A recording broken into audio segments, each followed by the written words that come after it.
What if human history is only the last page of a much longer book, one that was torn, burned, and rewritten? Across the planet, archaeologists keep finding objects that do not fit the official timeline. Who carved a stone grid so precise it resembles engineering, not geology? Why did a mythical metal like orichalcum appear as real cargo in the Mediterranean? And how could a 40,000-year-old Denisova bracelet show machining marks that look almost modern? If these things are real, and many of them are, then the uncomfortable question remains: what else has been missing from the story? The public is often taught to imagine history as a clean, upward staircase. Stone tools become bronze, bronze becomes iron, tribes become cities, cities become empires, and eventually science explains the rest. It is a comforting model because it feels orderly. It suggests that progress is predictable and that the past can be neatly categorized into primitive and advanced. But archaeology rarely behaves that way. Across deserts, oceans, frozen tundra, and drowned coastlines, excavations sometimes reveal artifacts that look misplaced, objects that seem to require knowledge, precision, or organization that shouldn't exist in their era. When this happens, researchers do not usually announce a revolution. They do what science is designed to do: test the material, verify the context, compare it to known technologies, and search for the simplest explanation that fits the evidence. Sometimes a mystery collapses into geology, contamination, or misinterpretation. A strange pattern becomes a natural fracture. An impossible object turns out to be a later intrusion into older layers. A legend becomes poetic language, not literal material. That is why mainstream archaeology moves cautiously, because extraordinary claims without extraordinary evidence can damage the credibility of real discoveries. And yet, not every anomaly disappears under scrutiny. Some artifacts remain stubbornly difficult to frame inside the accepted narrative, not because scientists are hiding them, but because the honest answer is often incomplete. The object is real, the dating is credible, the craftsmanship is measurable, yet the pathway that produced it is unclear. These are the cases that create tension inside academic discussion. They do not prove aliens, they do not automatically confirm lost super-civilizations, but they do expose gaps in what modern people assume they know about ancient capability. This story follows 10 such discoveries, spread from West Virginia's quiet shoreline to the icy Arctic, from the Andes to the Mediterranean seabed. Each one carries a simple, unsettling message. The past may have been more complex, more fragmented, and more surprising than the timeline printed in textbooks. And if the first discovery already feels out of place, what happens when the pattern repeats again and again across the world? 1. Waffle rock, a geometrically shaped rock that shouldn't exist. West Virginia, USA. If you walk along the quiet shoreline of Jennings-Randolph Lake in West Virginia, there is nothing to suggest that history is about to behave strangely.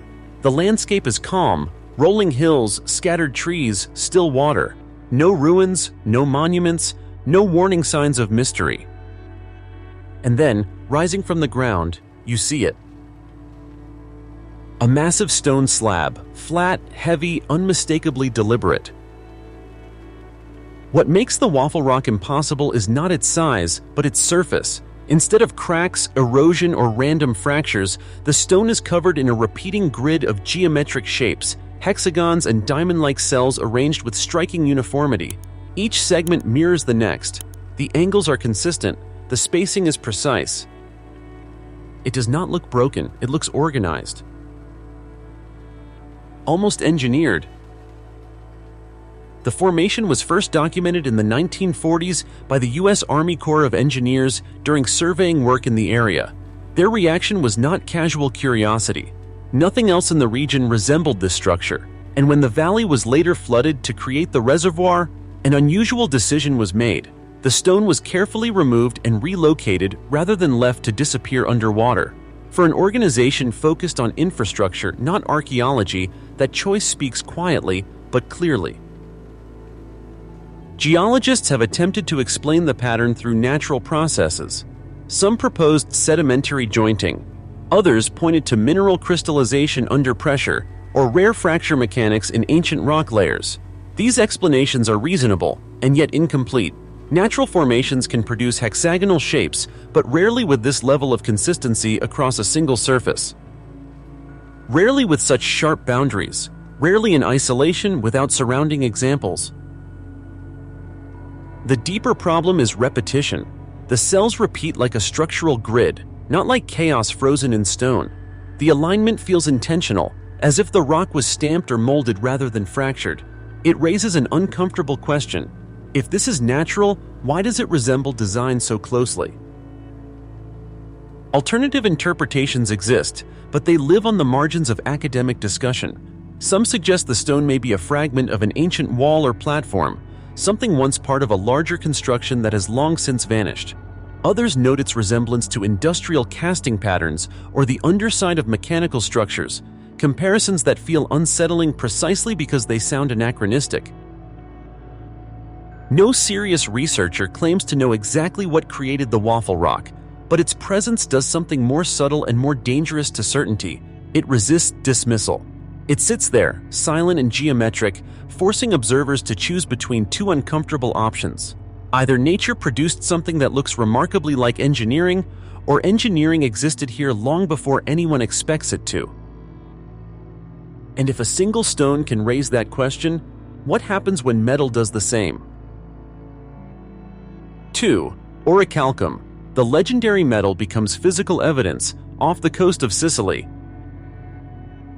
For centuries, orichalcum existed in a space that scholars were comfortable dismissing. It appeared in Plato's writings as a symbol, a poetic metal used to decorate the temples and walls of Atlantis. Beautiful, shining, mythical, conveniently unreal. And then, beneath the Mediterranean Sea, that assumption began to fracture. Off the coast of Sicily, near the ancient port city of Gela, underwater archaeologists investigating a shipwreck made an unexpected discovery. Inside the wooden hull lay dozens of metal ingots, neatly shaped, intentionally stored, unmistakably valuable. At first glance, they looked like copper, but their color told a different story, a reddish gold shimmer, warm and unfamiliar, unlike typical Bronze Age cargo. Laboratory analysis removed the romance but not the mystery. The ingots were composed primarily of copper and zinc, with trace elements of nickel and lead. In modern terms, this combination resembles brass, but not the crude brass of later periods. The alloy was unusually refined, requiring controlled temperatures and deliberate metallurgical knowledge. More importantly, its appearance matched Plato's description of orichalcum with unsettling accuracy. What changed everything was scale. This was not a single ceremonial artifact or symbolic ornament. Nearly 40 ingots were recovered. This metal was being transported in bulk. That implies standardization, production, trade. Someone knew how to make it consistently and knew it was valuable enough to move across the sea. Mainstream historians are careful here, and rightly so. The shipwreck does not prove Atlantis existed. No ruins have surfaced bearing its name. No inscriptions declare a lost empire rising from the waves. But the discovery does something equally important. It collapses the idea that orichalcum was purely imaginary. A metal long dismissed as literary metaphor now had physical presence. The implications ripple outward. If ancient Mediterranean cultures possessed the knowledge to produce such an alloy, where did that knowledge originate? Why is it scarcely documented? And why does it appear suddenly, then vanish from the historical record? Some researchers suggest it may have been reserved for elite structures, temples, sanctuaries, palaces, places designed to impress, intimidate, and endure. Others wonder whether it belonged to a metallurgical tradition that thrived briefly, then disappeared due to collapse, conquest, or environmental change. What remains undeniable is this: the ancients were not simply experimenting blindly with metal. They were engineering materials with intent, precision, and aesthetic purpose. Orichalcum was not magic, but it was advanced.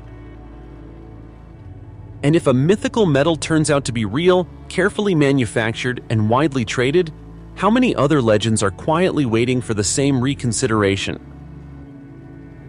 Because next, the metal in question is not copper-based at all. It is iron. and it appears thousands of years too early. 3. The 4,000-year-old iron tiara, iron that arrived too early, Siberia. Deep in the frozen expanses of Siberia, archaeologists excavating an ancient burial mound expected the familiar pattern of early human craftsmanship: stone tools, bone ornaments, perhaps traces of copper or primitive bronze. What they uncovered instead forced them to confront one of the most uncomfortable contradictions in metallurgy. Inside the grave lay a tiara. Delicate in shape, carefully curved, elegant rather than crude, and made of iron. Radiocarbon dating placed the burial at over 4,000 years old, centuries before iron smelting was supposed to exist anywhere in the world. According to established timelines, societies of this era lacked the technology to reach the temperatures required to extract iron from ore. They did not have the furnaces, the controlled airflow, or the metallurgical understanding needed to work this material intentionally. Yet this object was not accidental. The tiara showed clear signs of deliberate shaping. The iron had been bent, reinforced, and structured in a way that suggested planning and expertise. This was not a lump of metal hammered into submission. It was engineered for durability and appearance, likely intended for ceremonial or high-status use. Its design did not match known metal traditions from neighboring regions, making cultural borrowing an unlikely explanation.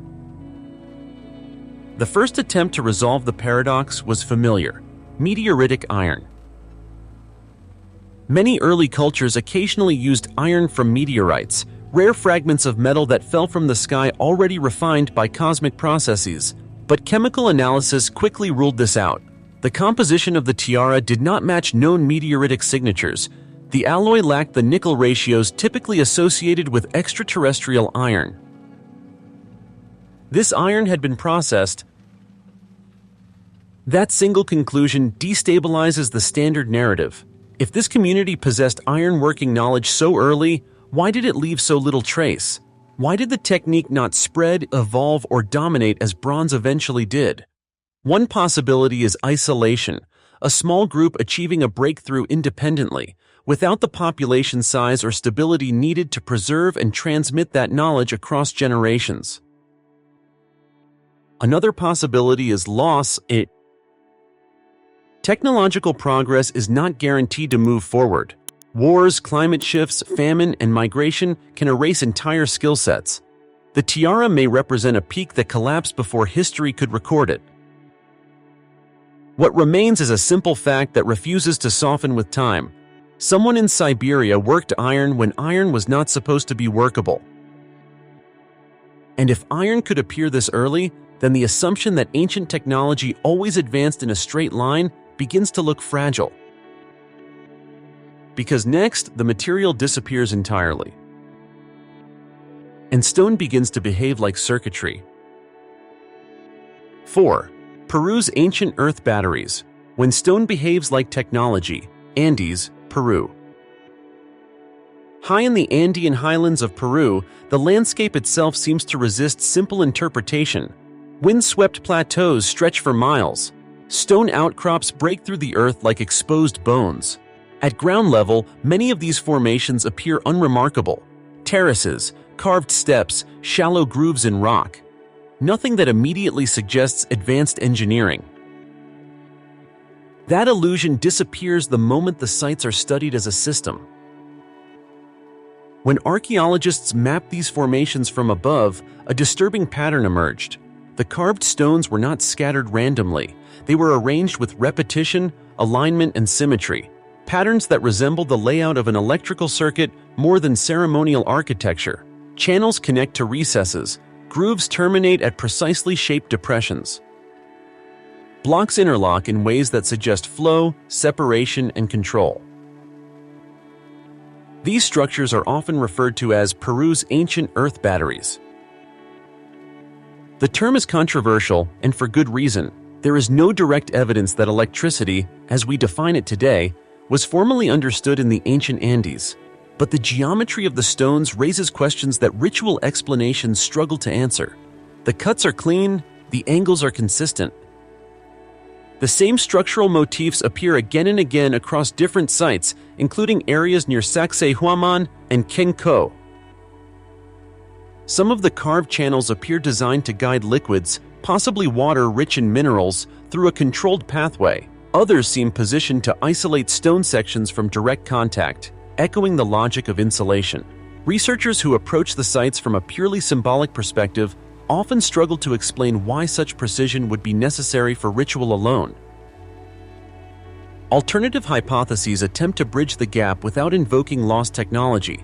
One suggests that these structures functioned as hydraulic systems, using water flow to generate pressure or resonance for agricultural or ceremonial purposes. Another proposes that the stones were designed to interact with natural earth currents, subtle electromagnetic forces that move through fault lines and mineral-rich ground.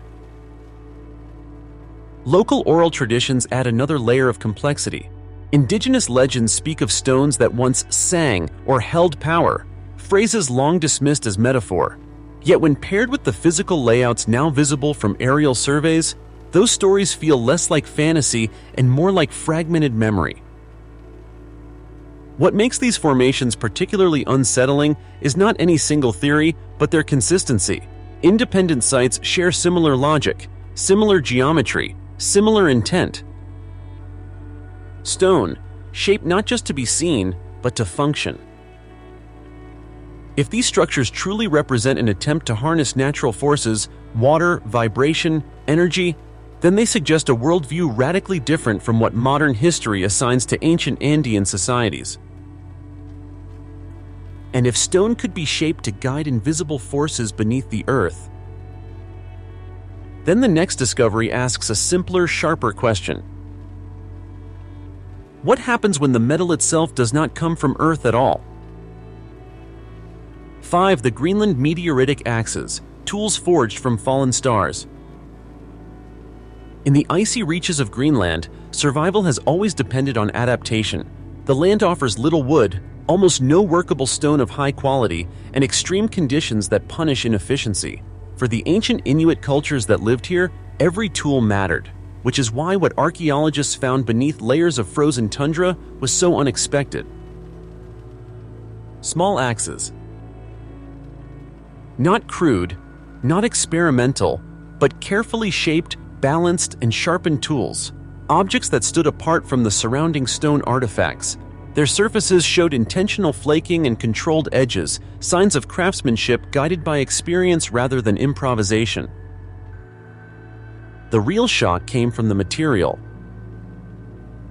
Chemical analysis revealed that these axes were made from meteoritic iron, metal rich in nickel, unmistakably extraterrestrial in origin. Long before iron smelting existed in the Arctic, fragments of meteorites had fallen onto the ice, embedding themselves in the landscape. Many ancient cultures occasionally used such material, hammering it cold into simple forms, but the Greenland axes were different. They were engineered. Meteoritic iron is notoriously difficult to work. It is harder than copper, tougher than bronze, and resistant to shaping without precise technique. Producing even a small blade from this material requires controlled force, repeated refinement, and an understanding of how the metal behaves under stress. These axes were not accidental successes. They were the result of learned skill. This forces an uncomfortable reassessment of early Arctic societies. Traditional narratives portray them as technologically limited, reliant almost entirely on stone, bone, and organic materials. Yet the axes suggest a level of ingenuity far beyond that stereotype. They imply experimentation, transmission of knowledge, and possibly even trade networks, ways of sharing techniques across vast, inhospitable distances. The Inuit did not smelt iron. There is no evidence of furnaces or ore extraction, but they did something just as remarkable. They adapted a material from the sky and transformed it into reliable, functional tools. They turned fallen stars into survival. What makes this discovery especially significant is its implication for how technology evolves. Innovation does not always require formal industry. Sometimes it emerges from necessity, curiosity, and the willingness to work with what is available, no matter how unconventional. The Greenland axes remind us that ancient knowledge did not move in one direction. from simple to complex. It moved in bursts, in pockets, in moments of brilliance that may never have been written down. And if people could master metal that arrived from space, then the next discovery suggests something even more unsettling. A machine built not from myth but from gears. 6. The Antikythera mechanism, a machine that calculated the heavens, ancient Greece. In 1901, sponge divers working off the Greek island of Antikythera recovered fragments from a sunken ship resting on the seabed. At first, the find appeared unremarkable. Bronze statues, pottery, coins, typical cargo from a Roman-era wreck. Then one corroded lump of metal was pulled from the debris, cracked open, and quietly changed the history of technology. Inside were gears. Not one or two, but dozens. Interlocking bronze wheels cut with precise teeth, arranged in layered complexity. Over time, careful reconstruction revealed the truth. This object was a mechanical system designed to calculate astronomical events. Today, it is known as the Antikythera mechanism. Dating places the device around 100 BCE. That alone is astonishing. According to conventional timelines, machinery with this level of precision should not appear until medieval Europe, more than 1,000 years later. Yet this mechanism could predict eclipses, track the cycles of the moon, and model the movements of planets using mathematical ratios embedded directly into gear relationships. This was not a clock. It was not decorative. It was a working model of the cosmos. The craftsmanship is what unsettles engineers the most. The gear teeth are evenly spaced. The tolerances are tight. The system uses differential gearing, a concept thought to be invented in the modern era. Whoever built it possessed deep knowledge of mathematics, astronomy, and mechanical engineering. More importantly, they understood how to translate abstract theory into physical motion. And yet, the Antikythera mechanism appears alone. No factories, no instruction manuals, no surviving tradition of similar machines. It is as if an entire field of knowledge briefly surfaced, then vanished. Historians debate whether the device was a unique masterpiece or the surviving example of a broader but now lost technological culture. Some scholars suggest it was produced in a highly specialized workshop, possibly linked to philosophical schools where astronomy and mechanics intersected. Others believe such devices may have been more common but melted down for metal during later periods of scarcity and war. What cannot be debated is its implication. The ancient Greeks did not merely observe the heavens, they simulated them. They built machines to model time itself. The Antikythera mechanism forces a difficult question into the historical record. If people were capable of this level of precision 2,000 years ago, what else might they have built that simply did not survive? Because the next discovery suggests that advanced planning and organization appeared not in cities, but long before agriculture itself. 7. Göbekli Tepe, the monument built before civilization, Turkey. On a hilltop in southeastern Turkey, buried beneath centuries of soil, lies a site that quietly dismantled one of archaeology's most fundamental assumptions. For decades, historians believed that large-scale construction required agriculture, permanent settlements, and complex economies. Göbekli Tepe overturned that sequence. The stone pillars here date to around 9600 BCE, more than 11,000 years ago. This was not a village. There are no houses, no hearths, no signs of everyday domestic life. Instead, Göbekli Tepe consists of massive T-shaped limestone pillars, some weighing up to 20 tons, arranged in circular enclosures. Many are carved with intricate reliefs of animals, snakes, foxes, birds, rendered with confidence and precision. At the time these stones were erected, humanity was still living as hunter-gatherers. According to the old model, such societies lacked the surplus food, stable population, and organizational structure needed for monumental architecture. Yet Göbekli Tepe demands the opposite conclusion. Quarrying, transporting, carving, and erecting these pillars required planning, coordination, and shared purpose across large groups of people. What makes the site even more perplexing is its deliberate burial. After centuries of use, the enclosures were intentionally filled in, preserved rather than abandoned. This was not a gradual collapse. It was a conscious act, as if the builders chose to close the site, sealing it away from the future. Some archaeologists now propose a radical reinterpretation. Religion may have come before agriculture.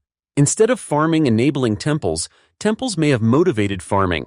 Large gatherings around ritual centers, creating pressure to domesticate plants and animals. If true, Göbekli Tepe represents a turning point not only in construction, but in human thought. It suggests that shared belief, symbolism, and social cohesion were powerful enough to reorganize entire lifeways long before cities existed. The site does not reveal advanced machines or metals. Its power lies elsewhere. It shows that complexity is not limited to tools. Organization itself can be a form of technology. Göbekli Tepe forces historians to admit something deeply unsettling. Civilization did not emerge in a straight line. It surged forward in unexpected ways, driven by forces we are still trying to understand. And if people could coordinate monumental projects without farming, then the next discovery raises an even harder question. How did they build entire cities on the ocean, using stone too heavy to float? 8. Nan Madol, the stone city built on water, Micronesia.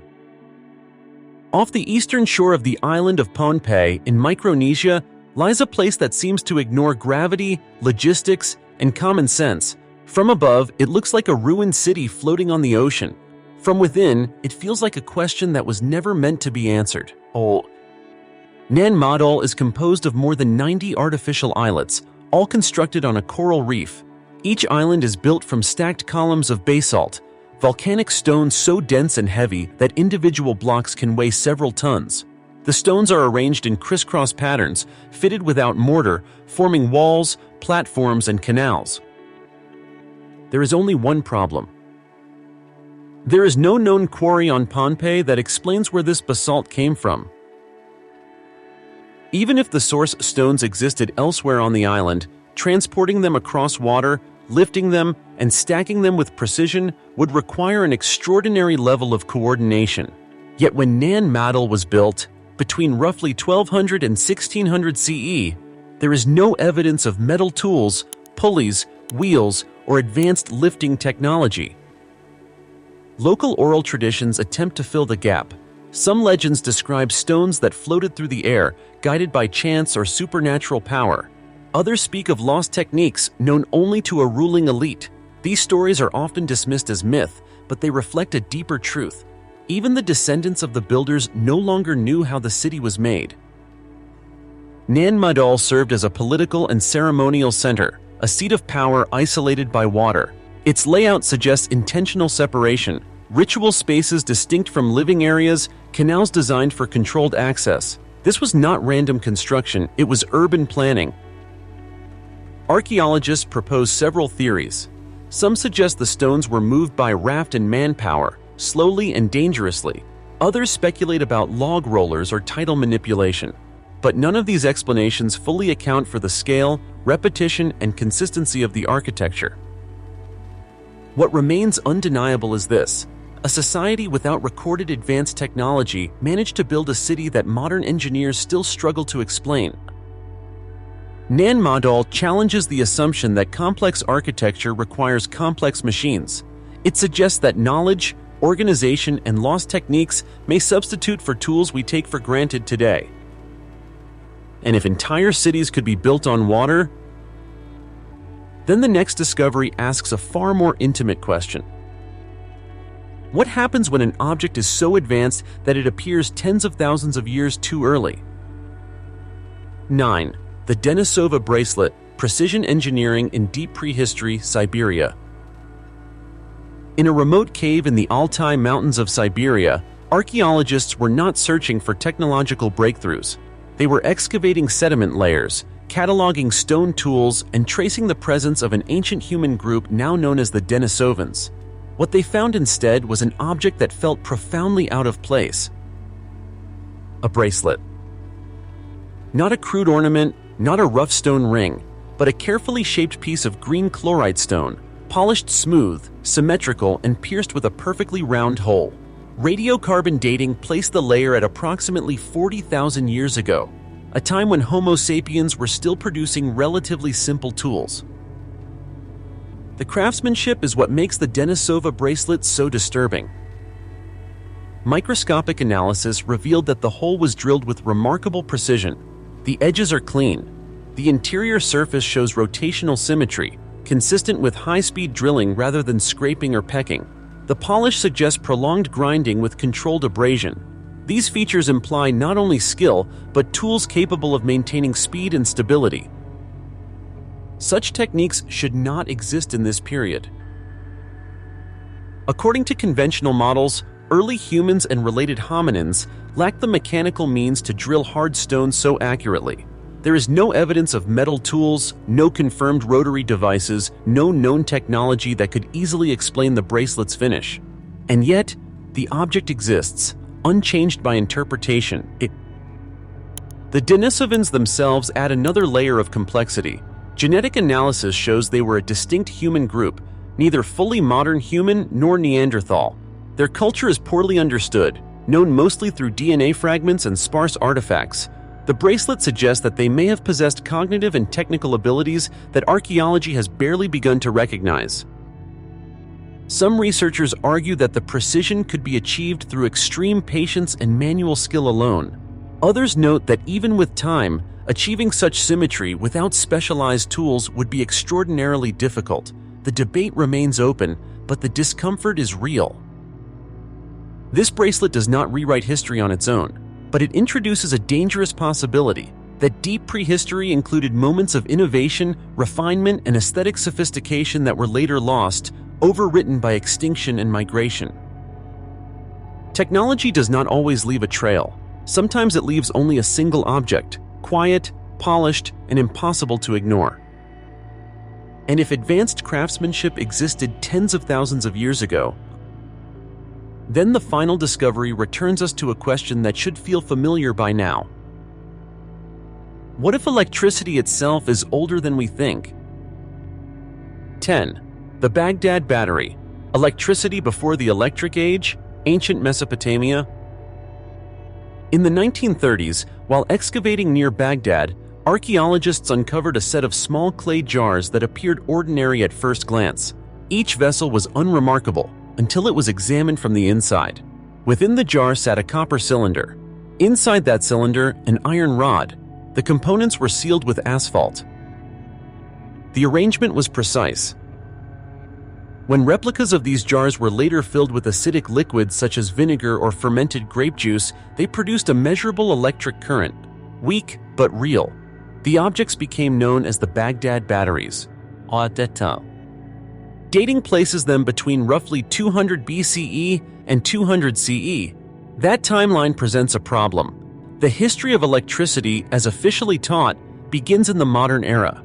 Ancient texts contain no explicit references to circuits, voltage, or current, and yet the physical structure of these jars matches the basic principles of an electrochemical cell. Skeptics argue that the jars may have served a different purpose, perhaps storing scrolls or holding ritual substances. These are reasonable alternatives, but they do not explain the specific combination of materials nor the insulating asphalt seal. If the goal was storage, simpler designs would have sufficed. One hypothesis suggests the batteries were used for electroplating, coating objects in thin layers of metal for decoration or corrosion resistance. Evidence of unusually thin metal coatings on ancient artifacts has fueled this theory, though definitive proof remains elusive. What makes the Baghdad battery compelling is not certainty, but convergence. Once again, an ancient object aligns too neatly with modern understanding to be dismissed outright, yet lacks the documentation needed for confirmation. It occupies the same uncomfortable space as every discovery before it, real, functional, and poorly explained. When the timeline refuses to stay intact. Taken individually, each of these discoveries can be explained away, an anomaly here, an exception there. But taken together, they form a pattern that is harder to ignore. Precision where none was expected. Materials used before their time. Organization without formal civilization. Machines appearing, then vanishing. The pattern does not demand belief in lost super-civilizations or hidden histories. It demands humility. Human progress has never been a straight line. Knowledge can emerge, disappear, and reappear. Entire skill sets can vanish when communities collapse. Innovation does not guarantee survival, and survival does not guarantee memory. Archaeology is not a conspiracy. It is a discipline constrained by evidence. When evidence is incomplete, so are conclusions. These discoveries remind us that absence of proof is not proof of absence, especially when the physical artifacts are already in our hands. False. The past may not be hiding secrets from us. It may simply be incomplete. And as new excavations continue, one truth becomes unavoidable. History is not finished revealing itself.